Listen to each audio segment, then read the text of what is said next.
우리가 주의 깊게 복음서를 보다 보면 다른 직업군보다 세리에 대한 관심사가 많다라는 걸 좀 알 수 있습니다. 복음서에서 나오는 죄인 하면 항상 1순위로 거론되는 이 세리에 대해서 오늘 우리가 좀 알아보려고 하는데요. 특히 세리 중에서도 세리 마태, 때로는 레위라고 얘기하는 이 구절이 마태복음 2장, 그리고 마태복음 9장, 누가복음 5장 이 세 군데서 이 세리에 대한 언급을 우리가 볼 수 있습니다. 제가 한번 좀 읽어보겠습니다. 마태복음 2장 14절 15절 또 지나가시다가 알페의 아들 레위가 세간에 앉아있는 것을 보시고 그에게 이르시되 나를 따르라 하시니 일어나 따르니라. 그의 집에 앉아 잡수실 때에 많은 세리와 죄인들이 예수와 그의 제자들과 함께 앉았으니 이는 그러한 사람들이 많이 있어서 예수를 따름이로라. 마태복음 9장 9절에 11절을 보시면 예수께서 그곳을 떠나 지나가시다가 마테라 하는 사람이 세간에 앉아있는 것을 보시고 이르시되 나를 따르라 하시니 일어나 따르니라. 예수께서 마태의 집에서 앉아 음식을 잡수실 때에 많은 세리와 죄인들이 와서 예수와 그의 제자들과 함께 앉았더니 바리새인들이 보고 그의 제자들에게 이르되 어찌하여 너희 선생은 세리와 죄인들과 함께 잡수시느냐.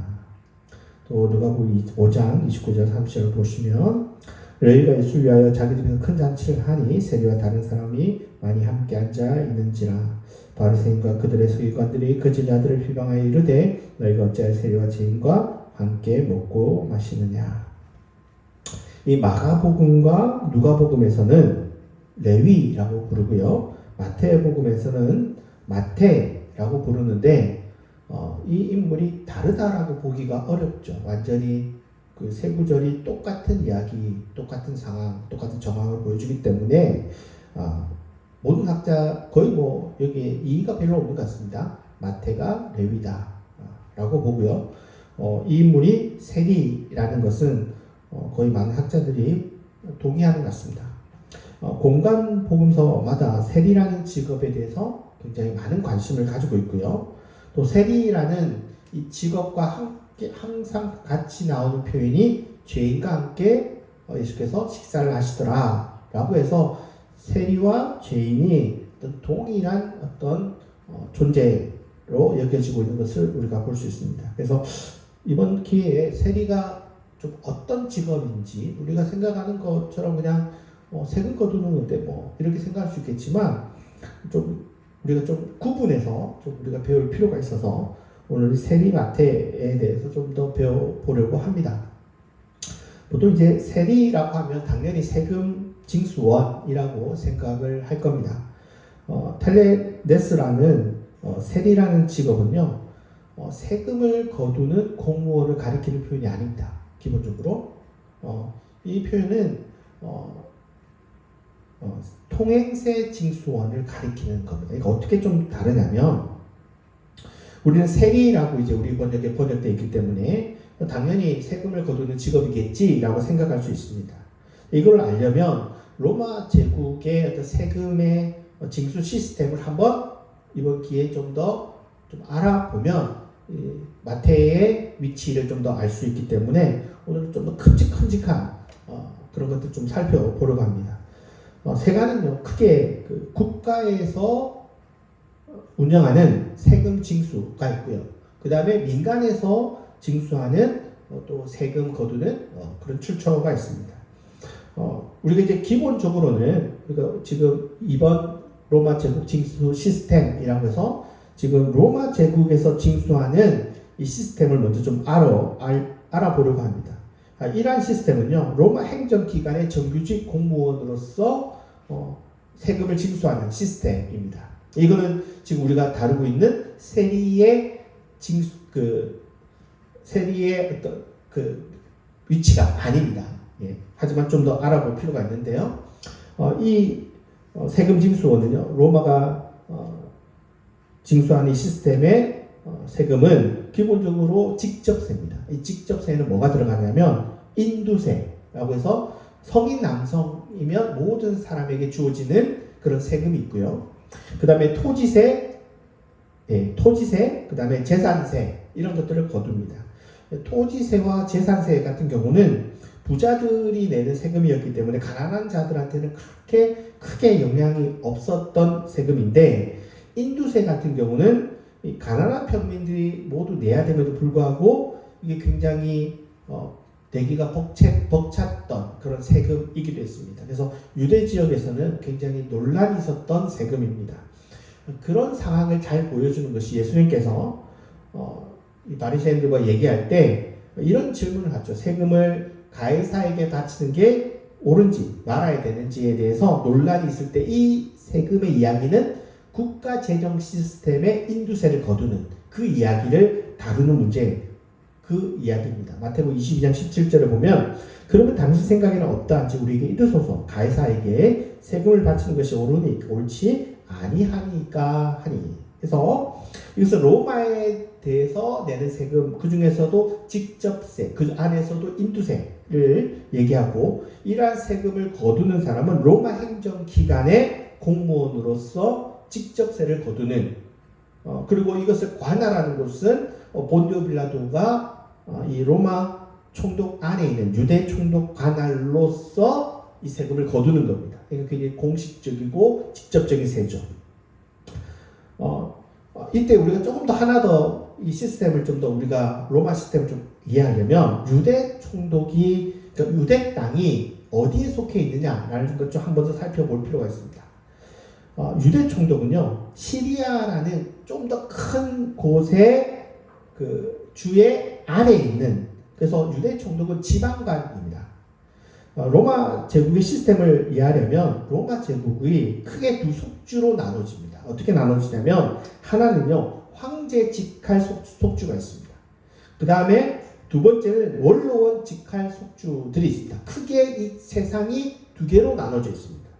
황제 직할 속주는요, 좀 더 중요한 지역들을 포함하고 있습니다.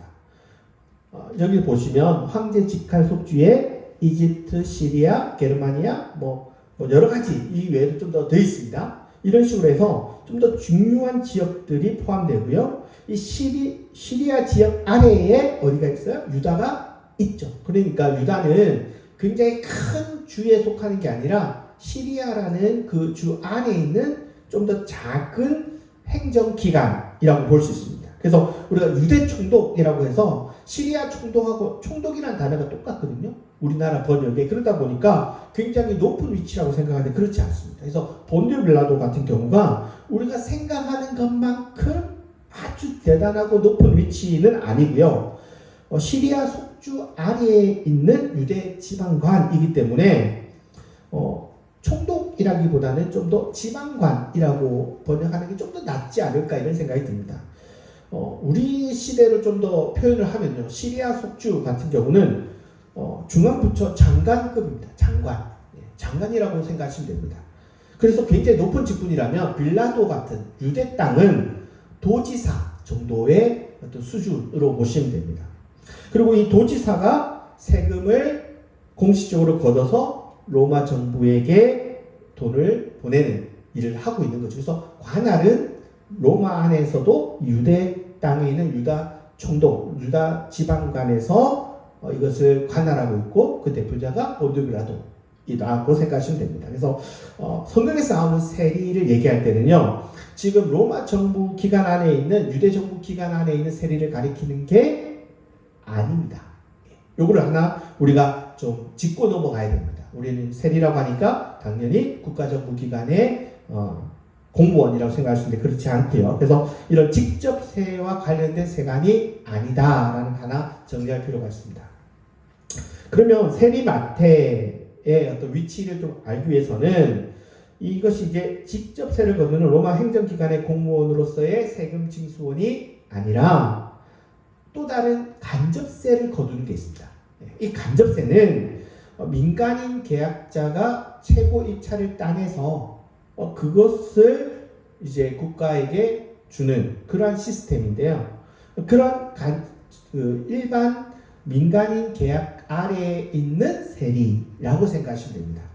로마가 직접세를 거둘 때는 로마 정부 기관을 이용하는데 간접세가 또 있습니다. 그러니까 사실 우리로 치면 이런 간접세, 직접세를 굳이 이렇게 나눌 필요가 있나? 우리는 다 하나거든요. 예, 우리 시대는. 근데 고대 사회는 좀 이렇게 나눴습니다. 어쩌겠습니까? 나눴으니까. 근데 간접세가 굉장히 많습니다. 자질구레한 게 많습니다. 통행세라고 해서 뭐 통행세, 관세, 시장세, 판매세, 그리고 뭐 아주 자질구레한 이런 세금들이 많은데요. 통행세는 국경이나 그다음에 도시 입구나 시장이나 어느 지역마다 어떤 그 통행세를 받는 곳이 있습니다. 그래서 이런 곳에 특히 사람들이 꼭 지나갈 수밖에 없는 길목들 있죠. 다리라든지 아니면은 뭐 항구라든지 성문 앞, 여기를 통과 안 하면 거기를 못 들어가요. 그래서 일반인은 돈을 안 내지만 그래도 물건을 갖고 있다. 그러면 이제 그 물건의 개수만큼 세금을 매기는 거예요. 예를 들어서 이게 이제 얼마나 이 세금이 많냐면 이게 이제 그 갈릴리 호수입니다. 갈릴리 호수에 베드로가 사는 지역이 가버나움입니다. 가버나움 보이시나요? 가버나움인데 베드로가 이 고기를 잡으면 그냥 가버나움으로 가지고 가지 않습니다. 왜냐하면 이거를 훈제하거나 아니면 소금에 절여서 좀 더 이 생선을 좀 더 오래 보관을 하려면 어디서 하냐면 이 막달라라는 지역에 가야 됩니다. 막달라가 이러한 어떤 훈제와 염장을 하는 제조하는 곳이 있기 때문에 그럼 이 막달라라는 곳을 가면 되잖아요. 문제는 갈 때마다 세금을 내야 돼요. 그러니까 내가 잡은 고기를 내가 그냥 파는 게 아니라 세금을 또 통과세를 또 내야 됩니다. 그래서 베드로가 고기를 잡아서 막달라의 생선을 팔려면 통행세도 내야 되고 시장세도 내야 되고 또 되팔려면 추가 과세도 또 내야 돼요. 그래서 굉장히 세금이 많습니다. 오늘도 이런 시스템은 이런 것도 국가가 관할할 텐데 이거를 다 뭐라고 이야기하냐면 간접세로 취급을 합니다. 로마는 이걸 간접세로 나눠서 이거를 이제 그때그때 받아가지고 하는 게 아니라 어떻게 하냐면 그냥 올 한 해에 가장 많은 돈을 입찰한 사람한테 한 번에 받습니다. 그래서 최고 입찰자가 이걸 한 번에 따내는 거죠. 그래서 매달 이거를 이제 걷어가지고 국가에서 하는 게 아니라 최고 입찰치가 1년치의 최고 입찰 가격에 입찰이 되면 그 최고 그 입찰된 사람 한 번에 다 세금을 내요. 그러니까 간접세는 뭐 이렇게 자주그하게 받지 않습니다. 한 번에 통으로 다 받습니다. 그래서 최고 입찰자는 그렇게 내면 더 걷어야 되겠죠. 덜 나오면 안 되겠죠. 그러니까 어떻게든 자기가 낸 액수보다도 더 많은 액수를 받으려고 할 겁니다. 적게 나오면 당연히 어떻게든 더 과도한 세금을 매겨야 되는 거고요. 또 많이 들어오면 많이 들어온 대로 자기 어떤 수입으로 올라가니까 결코 이 간접세가 떨어지지 않는 거예요. 로마 정부는 자기들이 생각한 것만큼의 어떤 세금을 받으면 되고요. 중요한 건 이 간접세를 한꺼번에 낸 그 민간 개인은 어떻게든지 많이 받으려고 할 거예요. 그러다 보니까 서민들한테는 간접세가 또 치명적으로 와닿습니다. 마태 같은 경우는 어느 위치에 해당하냐면 제일 위에는요, 로마와 직접 계약을 맺은 고위 입찰자가 있어요. 이 사람이 한 번에 다 냅니다. 그리고 이 사람이 모든 유대 땅을 다 하는 게 아니라 이 사람은 또 중간 계약자를 둡니다. 중간 계약자를 둬서 관리자를 둡니다. 때로는 그 중간 계약자가 우리 지역에 뭐 1년치를 한꺼번에 줄 수도 있고 아니면 매달 또 이렇게 모아서 주기도 하고 어쨌거나 이런 중간 계약자들이 지역마다 있습니다. 그리고 핫플레이스들이 있어요. 갈릴리도 핫플레이스고요. 뭐 여러 핫플레이스들이 있습니다. 또 그 중에 우리가 아는 인물 또 한 명이 더 있죠. 누가 있나요? 삭개오. 중간 계약자에 속하는 인물이 바로 삭개오입니다. 그래서 삭개오라는 이 아르키테로네스라는 단어는 아르키라는 게 수석, 우두머리 이런 뜻이고요. 텔레스라는 단어는 세리이기 때문에 그러니까 세리들의 우두머리에서 최고위가 아니고요. 보시면 중간급입니다. 그래서 지역 세금 징수 책임자가 이 세리가 되는 거고요. 그래서 최고 입찰가가 로마에서 경매로 낙찰을 받으면 이 삭개오 같은 중간 하청 계약자가 또 이거를 받아서 올려주는 겁니다.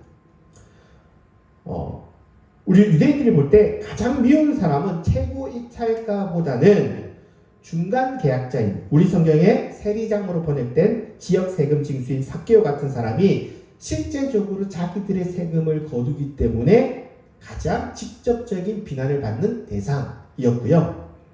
그러면 마태는 어디냐? 마태는요, 그 밑에서 직접 현장에서 길목이나 항구나 마을 입구에서 세금을 징수하던 현장 세리, 이 사람이 바로 마태인 겁니다. 그래서 우리가 이제 알 수 있는 것은 로마 세금 구조에서 직접세, 로마 관리가 담당하는 직접세가 아니라 간접세, 민간 기업인 그 세금을 그 중간 계약자인 우리가 누가 알고 있죠? 삭개오도 알고, 그리고 마지막 말단 그 직접 통행세를 받아내던 현장 세리인 마태를 우리가 볼 수 있고, 이것들이 전부 간접세, 민간 세금을 징수하는 그 시스템에 있는 사람들이라는 것을 우리가 알 수 있습니다.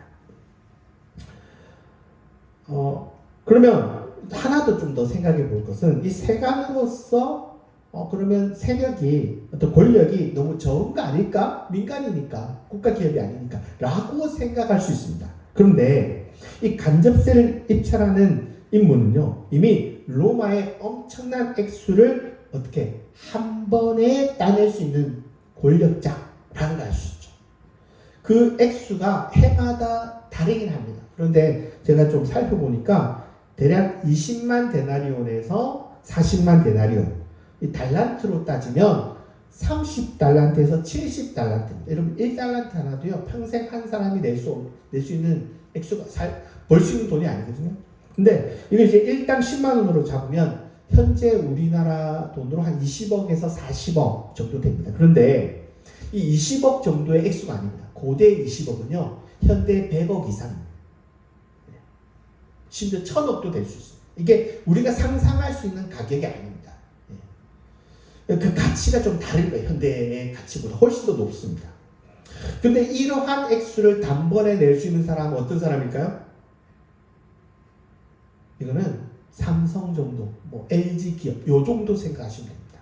그러니까 로마 사회에서 상위 3%, 5%도 아닙니다, 여러분. 상위 3% 안에 드는 최상급인 부자이거나 재정이나 정치 권력자인 거예요.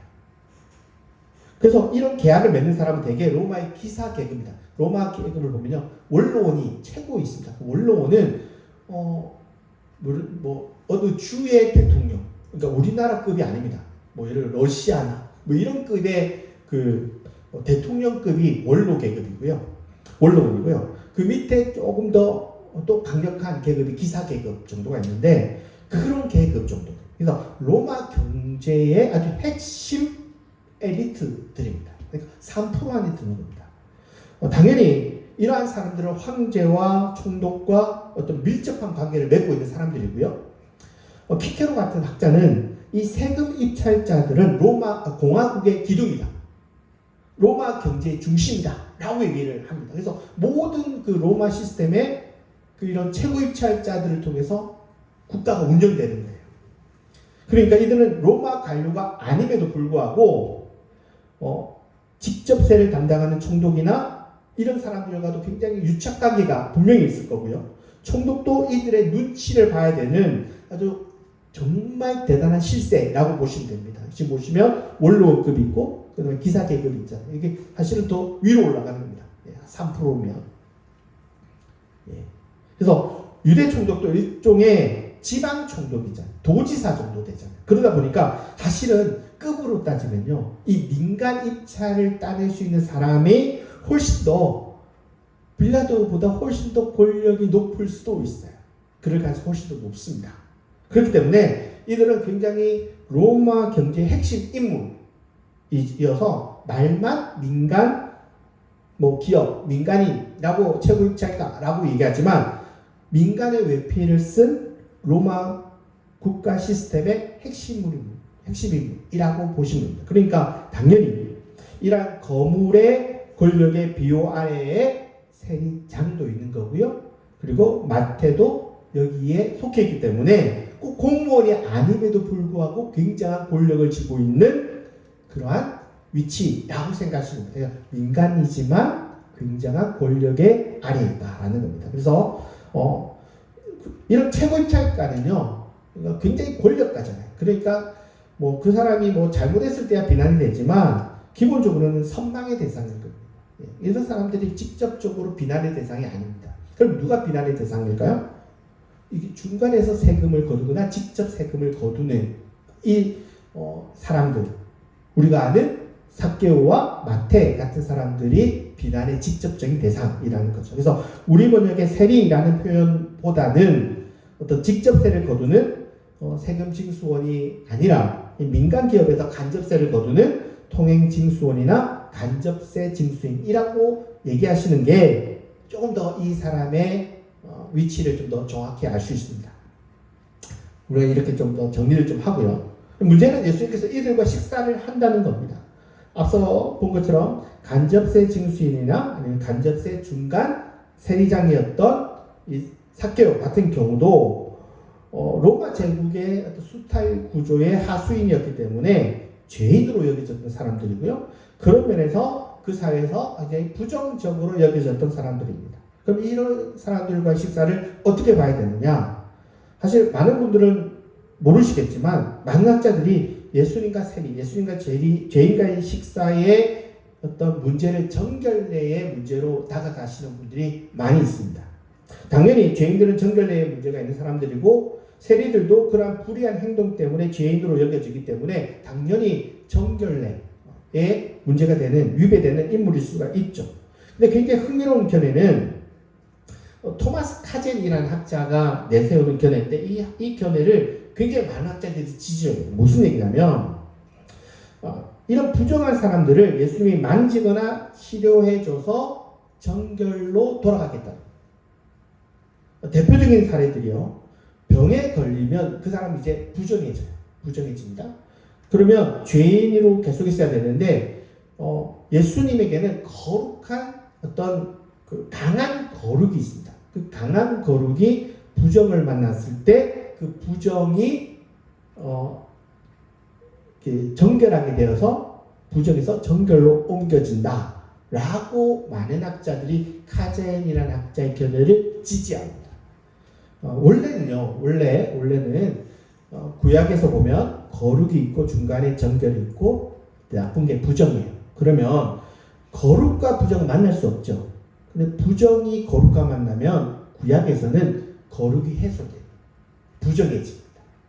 문제가 생기는 거예요.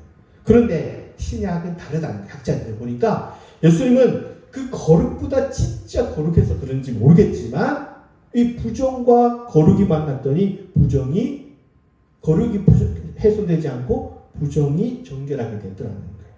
그래서 공동체로 들어올 수 있도록 정결하게 되는 게 예수님이 거룩한 부정이 있다라고 얘기를 합니다. 그런 대표적인 어떤 사례들이 혈루증 걸린 여인, 대표적인 부정한 여자거든요.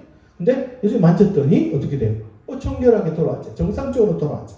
심지어 죽은 나인성의 가부의 아들, 그러니까 나인성의 죽은 아들, 죽었잖아요. 죽음이 가장 부정한 거예요. 그런데 예수님은 그냥 구약의 거룩 정도 수준이 아니라 아주 강력한 거룩이 있어서 죽음을 이기고 이 사람을 부활이 아닙니다. 여러분 이제 정확히 해야 됩니다. 소생하게 해서 소생시켜서 정결로 돌아가게 하는 이런 것이 이제 그런 근거다라고 얘기합니다. 그래서 이제 많은 것들을 그리스도로 접근을 하는데 예수님이 세리와 또 죄인과 식사하는 것도 이런 거룩의 시스템이 작용하는 것 아니냐라고 많은 학자들도 그렇게 접근을 합니다. 그래서 예수님이 이들과 접촉하는 것만으로도 이들의 죄가 치유될 수 있는 거 아니겠냐. 그래서 강력한 거룩의 전념을 통해서 부정한 세리나 죄인들이 정결하고 또 이렇게 바뀌게 된다. 이렇게들 얘기하는데 저는 이거는 아닌 것 같습니다. 이 문제를 좀 살펴볼 필요가 있습니다. 그 중에 하나는, 방법 중에 하나는 세리 마태가 어디 지역 사람이냐라는 겁니다. 우리가 성경을 쭉 보시면 마태의 얘기가 세 군데 다 나오잖아요. 그 얘기를 쭉 보다 보면 마태가 어디 지역 세리인지를 우리가 알 수 있습니다. 아마도 가버나움 지역의 세리라고 보여집니다. 마태가 부름을 받을 때 바로 이 가버나움 지역의 치유 사건이 있은 직후에 만나는 것, 이런 것들을 정황을 볼 때 가버나움의 이 간접세를 거두는 현장 세리라고 보여집니다. 특히 갈릴리 호수 연안에서 일하는 장면이 마가복음에서 나오면요, 이런 정황을 보면 마태는 그냥 바닷가에 이렇게 잘했죠. 통행세나 이런 세금보다도 어획물을 단속하면서 통행세, 또 관세, 시장세를 매기던 그 가버나움의 지역 세금 징수인으로 보여집니다. 여기서 좀 더 짚고 넘어갈 게 있는데요. 여러분 아까 보셨습니까? 이 그림에 뭐라고 쓰여있냐면 가버나움은 예수님의 동네다라고 쓰여져 있죠. 가버나움은요, 예수님의 공생애 때 예수님의 기본 거처로 이용되던 곳입니다. 아마도 베드로의 집을 중심으로 예수님께서 이곳을 중심으로 일을 하셨던 것으로 보여지는데요. 그렇다면 예수님과 마태는 알던 사이일까요? 모르던 사이일까요? 알 수 있다는 거죠. 같은 동네에서 특히 누가요?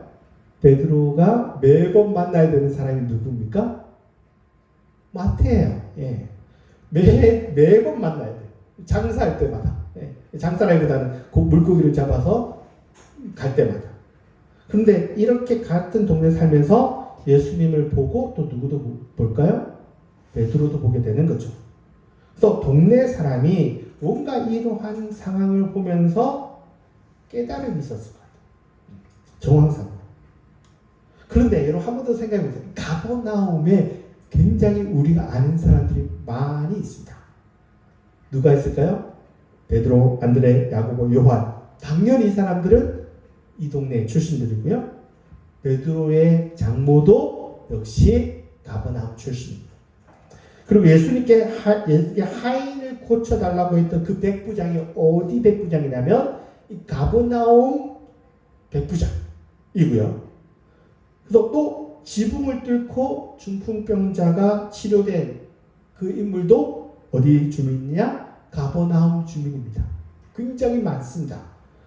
그리고 해당장 야이로, 그리고 야이로의 딸, 가족도 다 포함되겠죠? 그 중간에 있었던 혈루증 걸린 여인 다 어디 지역이냐? 가버나움. 예수님이 일하시던 지역입니다. 우리 나사렛만 예수님의 어떤 그 중심에 어떤 일 잘하셨던 곳이어서 베들레헴이나 나사렛을 이렇게 더 중요하게 여길지 모르지만 예수님 공생에서 가장 핵심 타운은 가버나움이거든요. 근데 가버나움에 이 사람들이 다 있습니다. 그 유명한 사건들이 다 있습니다. 예수님의 어떤 거룩이라는 영적인 능력이 발산이 되어서 세리나 죄인들이 변화되었다라기보다는 상당수의 사람들이 어디에서? 이 가버나움에서 치유받고 은혜를 받고 말씀을 들으면서 마태가 어떤 결단을 한 거가 아닐까, 제자가 되겠다는 그런 결정을 내린 게 아닐까, 그렇게 보여줍니다. 여기서 고고학적으로 좀 더 흥미로운 얘기가 하나 더 있습니다. 우리가 명확히 아는, 현대 고고학에서 명확히 아는 두 가지가 있습니다. 뭐냐면 가버나움 회당을 알고 있고요. 심지어 베드로의 집도 우리는 명확히 그 집을 알고 있습니다. 왜냐하면 이 베드로의 집에서는 십자가들이 어마어마하게 많이 발굴됐어요. 다른 지역에 비교할 수 없어요. 그래서 이 집이 베드로의 집이다. 그리고 베드로의 집은 예수님께서 중심으로 사역했던 그 곳이다라고 봅니다. 그렇기 때문에 두 곳을 알고 있는데 가버나움 회당과 베드로의 집이 얼마나 가깝냐면 3-40m, 도보로 1분 거리. 제가 베드로의 집과 회당을 딱 보면서 깜짝 놀랐어요. 코앞인데? 쓰러지면 정말 넘어지면 바로 코앞에 있습니다. 이렇게 가까운 거리에서 알던 사람들의 이야기인 거예요.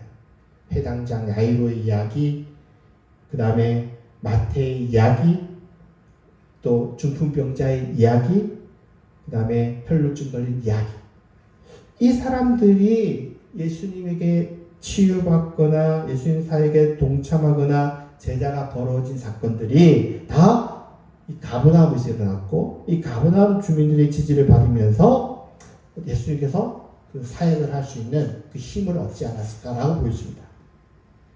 여러분, 죄인이 예수님께 올 때는 어떤 정결의 문제, 어떤 기적의 문제도 있겠지만 정말 주님께 나아갈 때는 회개의 문제.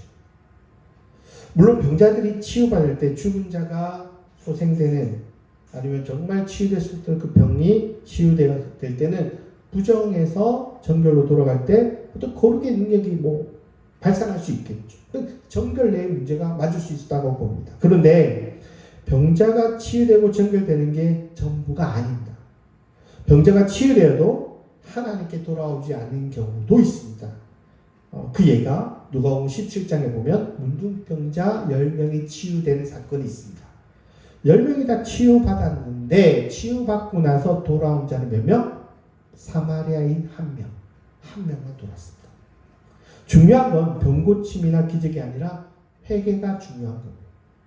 우리 마태의 어떤 그 이야기, 세리 마태의 이야기에서 마태가 어떠한 상황과 어떠한 그 마음의 어떤 그 생각들을 있어서 예수님의 제자가 되었는지 알기가 어렵습니다.